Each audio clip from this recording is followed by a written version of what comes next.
Lo tengo a mi lado a Carlos Rodríguez para hablar de ausencias de personas en Uruguay en democracia. Así es, hay temas que particularmente nos cuelgan a veces. Este es uno de los que no se habla tanto, salvo Casos puntuales, cuando algún caso muy doloroso, claro. Cuando juega mucho el morbo, se ponen de manifiesto y pueden estar un par de días, digamos, en la discusión del público en general, pero que nos hemos acostumbrado lamentablemente a que pasen al olvido. Por eso queremos rescatar el trabajo de nuestra compañera Eugenia Rodríguez. Buenos días, muy buenos Eugenia. días. Buenos días para todos. Y arrancar preguntándote sencillamente, porque más allá de que compartimos redacción, porque esas son las cosas que de repente la gente no sabe, estamos muchas horas en contacto, sí, pero no necesariamente vinculados al trabajo que cada uno desempeña. Entonces, cuando tuve oportunidad de ver el material que habías trabajado mirando InfoTNU, me colgué muchísimo porque es uno de esos temas que nos sensibiliza, sí, y uno siente que hay mucho por hacer. ¿Qué te pasó a vos cuando te enfrentaste a esto? El objetivo de estos informes es hacer un poquito cosas fuera de agenda, es decir, rescatar temas que no están necesariamente cada día, pero que son súper importantes. Este es uno de ellos y la idea es que podamos hacer otros. Lo que pasa con esto es que te involucra un montón, te involucra a vos como periodista e involucra a cada persona. Después de entrevistar a una de las personas que van a ver, que es a Francisco Terra, que es el padre de Enzo Terra, que está buscando a su hijo hace 17 años. Hace 17 años, y cuando yo lo fui a entrevistar, hacía pocos días había ido a ver, a alguien le habían avisado que había un indigente que medía 1,90 m como mide su hijo, y él fue a ver si era Enzo, le costó encontrar en contacto, pero lo hizo. Y llegas a su casa y es un mausoleo buscando a su hijo y hablan de su hijo en presente. Entonces es imposible no involucrarte. Y hace 17 años, cuando eso pasó, toda la prensa lo siguió. Como el año pasado hubo el caso Brisa, toda la prensa lo siguió. Desafortunadamente ella apareció muerta, pero cuando la persona no aparece, la familia y todo el barrio y todo, hasta que mueren, como fue el caso de Ana Jacobazo, la madre de Silvia Fregueiro, que murió 22 años después de desaparecer su hija, sin saber nada de ella y la buscó hasta el último minuto. Entonces, un informe como este es, bueno, tratar de al menos algo poquitito hacer para estas personas. Está bien. Sí, porque además es esa cosa de la ausencia y de no saber, porque en realidad está esa cuestión que no logra resolver la persona, que es, ni siquiera no podés hacer el duelo, no tenés certezas como para resolver de alguna forma. Es esa ausencia prolongada que lo sé, aparte en el caso de los Terra, es como esa cuestión de ni siquiera saber sobre todo no saber qué pasó, si está, dónde está, no está, esa cosa que no logra cerrar y que está como ahí, permanente. Él siente que cada minuto que no lo busca lo tendría que buscar más, y hace 17 años que lo busca. Y él me decía, yo siento que quizá cualquier cosa que no he hecho podría hacer la diferencia y él podría aparecer. Cada cosa que hacen en su vida, toda su vida, es buscar a su hijo. Es decir, ¿cómo vos llegás a tu casa, que fue lo que pasó a él? La puerta estaba abierta, la puerta del fondo estaba abierta, y el hijo ya no estaba, y estaban los zapatos, las monedas, estaba todo, el hijo no estaba. O sea, lo empezaron a buscar, habrá ido a la casa de un amigo, habrá ido, y simplemente nunca más supieron nada. Se lo tragó la tierra, no puede ser, o sea, no se lo tragó la tierra. Tiene que haber una explicación y tiene que haber más esfuerzos para encontrar explicación a estas cosas. Vemos la primera parte del informe, ¿te parece? Sí. Salió de su casa en Pando el 3 de diciembre de 2016. Ha pasado más de un año y jamás su familia volvió a saber nada de ella. Alison Iribarne desapareció el 22 de julio de 2017 cuando salió de su casa en Aeroparque y tampoco se ha vuelto a saber nada de ella. Algunos casos tuvieron gran repercusión en los medios, como la desaparición de la pequeña Brisa, que fue hallada muerta días después. Pero la mayoría, pese a que siguen abiertos, caen en el olvido. Se estima que hay más de 500 casos de personas ausentes sin resolver. Cada una de ellas es el drama de una familia que dedica toda su vida a buscar a sus seres queridos, a buscar una respuesta. Un caso emblemático fue el de Enzo Terra, quien desapareció de su casa el 25 de marzo del año 2000. Había llegado de jugar un partido de fútbol. Sus padres salieron a hacer un mandado y cuando regresaron, la puerta del fondo estaba abierta y Enzo ya no estaba. Desde que nos fuimos de la casa y volvimos no pasó una hora, han pasado 45 minutos. Y inmediatamente se armó una red, una red basada en los amigos de él, parientes más cercanos nuestros. La familia armó una red de búsqueda inmediata, recorrieron todo el país, atendieron cada una de las pistas que les enviaron, pero hasta hoy, 17 años después, jamás supieron nada sobre su paradero. No dejó de aprovechar la oportunidad de buscarlo o de difundir su imagen. Tiene que haber, necesariamente tiene que haber, o podría haber un protocolo y podría haber una sistematización del trabajo para que la gente no esté en esa indefensión absoluta en la que está. La familia de una persona desaparecida dedica su vida a esa búsqueda, pero a su vez esa pérdida la ha hecho tan sensible que también dedica tiempo de su vida a colaborar con otras búsquedas. Los motivos por los cuales una persona desaparece o se ausenta de su hogar son extremadamente variados. Algunos casos se resuelven en pocos días, otros se vuelven un misterio imposible de desentrañar. No tenés como un patrón. En los adolescentes podrías decir que tiene que ver con el síndrome normal de la adolescencia. Tienen características particulares en esa etapa del desarrollo evolutivo y reaccionan de determinada manera. Bueno, ahí podrías encontrar un patrón. En lo demás no, porque hay de todo lo que se te ocurra. Un joven había sido víctima de abuso en su infancia, se había prometido que al cumplir los 18 se iba, se fue. Otros salieron a dar una vuelta y no aparecieron nunca más. Adultos mayores eran los que aparecían fundamentalmente fallecidos. Existe la creencia de que deben pasar 24 o 48 horas para hacer una denuncia, pero esto no es así. Lo primero que tienen que hacer es ir a hacer la denuncia con información precisa sobre la persona, sobre la actividad de la persona, sobre los usos y costumbres de esa persona. La sección de registro y búsqueda de personas debe actuar una vez que se comprueba que la ausencia de una persona no es voluntaria, o en todos los casos cuando se trata de un menor de edad.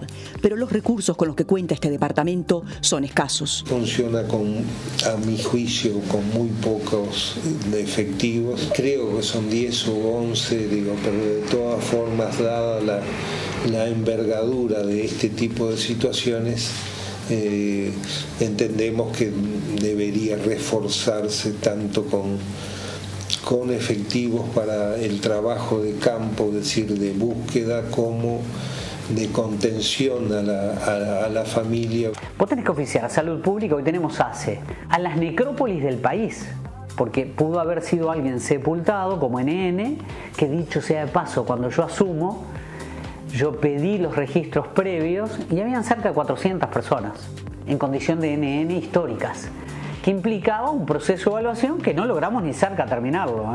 Ejemplo, un jefe de policía me pide una persona como ausente, me lo plantea como denuncia, bla, bla, bla. Cuando hacemos todo el proceso, que también mandábamos a cárceles, nos informan que la persona estaba procesada con prisión. ¿En qué cárcel? En la del propio jefe. Las familias reclaman protocolos claros, mayor coordinación entre instituciones estatales, que se utilicen herramientas modernas de comunicación que ya existen en muchos países y sobre todo sensibilidad para entender un drama con el que viven toda su vida. Todas estas familias necesitan respuestas. A lo largo del tiempo han transcurrido en esa lucha de buscar una respuesta que permita cerrar una historia. Y en la mayoría de los casos no la tienen. Pero yo me afilio, volviendo al tema, me afilio a la hipótesis de que esté haciendo lo que le gusta en un medio distinto en el que vivió con nosotros y que bueno, que capaz que el propio medio lo protege ocultándolo y bueno, es tan descabellada como otras hipótesis, pero es la gente a la que yo me afilio, ¿no? Bien, primera parte de este informe que tiene más. Sí, y que nos remueve, que básicamente nos remueve y nos deja con las preguntas, las más obvias tal vez, ¿no? Es decir, buscar un porqué, buscar un cómo y sobre todo pensar en las distintas hipótesis que comienzan a manejar las familias cuando se verifican estas situaciones. Sobre todo cuando no hay pistas. Y entonces las hipótesis son siempre en el terreno de la especulación. Hasta que no se resuelve el caso, decían algunos de los expertos, Parrado, no sabes qué es. Puede haber sido un asesinato, lamentablemente, puede haber sido un secuestro, hay casos de trata. El fiscal Gómez decía que hay más casos de trata de los que nosotros queremos creer. También puede ser una persona que se ausentó por ausencias decididas por motu propio, digamos, voluntarias, también. O por ejemplo un suicidio, una persona que se suicida pero nunca más encuentra el cuerpo. O gente que simplemente se va de su casa sin avisar porque tenía motivos para sospechar de eso. Después están casos emblemáticos que realmente no se sabe qué pudo haber pasado. El de Enzo Torres 1, mencionábamos del de Ignacio Pertusati, es otro que desapareció hace 3 años, ahora él... En 2013 es el caso Sí. de Juan Ignacio Pertusati, ¿no?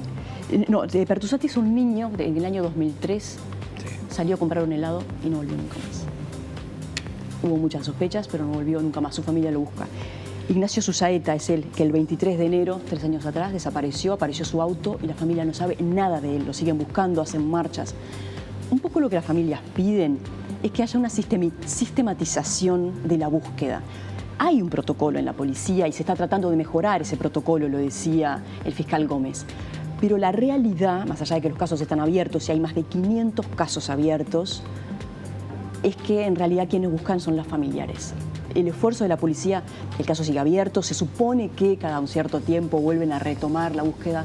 La verdad es que la familia es la que hace contactos, las que hacen marchas, las que se remueven y cuando se cumple un año, cuando se cumplen 2 años, mueven a la opinión pública. Después hay algunos periodistas como Miguel Chagas, que también estaba ahí, que tiene un programa específico sobre eso.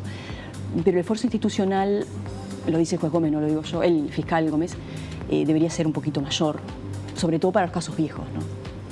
Bien, segunda parte del informe, ¿te parece? Vamos a verlo. La desaparición de una persona genera una gran conmoción, no solo en su familia, en el barrio. Algunos casos, en particular de niños, conmocionan a toda la sociedad. Pero luego del impacto inicial, la mayoría de los casos caen en el olvido y cesan los esfuerzos de búsqueda, salvo para sus propias familias. En el sitio del Ministerio del Interior se publican las fotografías de personas desaparecidas. El caso más antiguo es de 1981. Muchas otras herramientas se podrían utilizar para la difusión de la imagen de personas ausentes. Hay países donde, por ejemplo, en la bolsita de leche aparece la fotografía de un desaparecido, que en una bolsa de fideos aparece la fotografía de un desaparecido, que en el ómnibus aparece la fotografía de un desaparecido, y en definitiva también permite levantar la mirada. ¿Y a qué me refiero con levantar la mirada? De que muchas veces nosotros estamos encerrados en nuestro mundo y a veces yo pienso, podemos pasar por el lado de una persona que está desaparecida, pero ni siquiera lo sabemos. En una empresa nosotros planteamos lo de las imágenes y alguien nos dijo que afiaba la imagen del producto.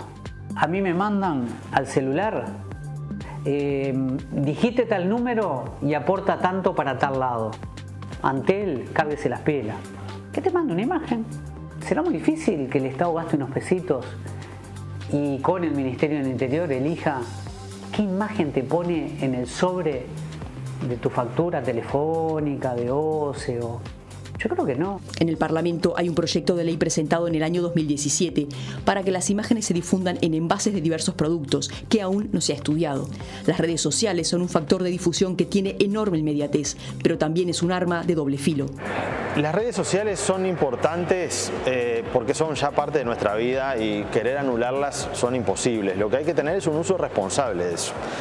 No puede ser que en el caso del caso este de Marconi que yo acabo de contar, sin chequear absolutamente nada, la madre ya estaba subiendo la foto de la hija en las redes sociales antes de hacer la denuncia. Se movilizó toda la policía, el helicóptero de la policía, un cerco policial, se pararon todos los autos rojos de la zona, se quemaron cubiertas por parte de la gente, etcétera, etcétera, y eso no había pasado. Pero las redes sociales a veces viralizan noticias que no son reales, a veces se viralizan noticias falsas, entonces hay que tener un poco de cintura.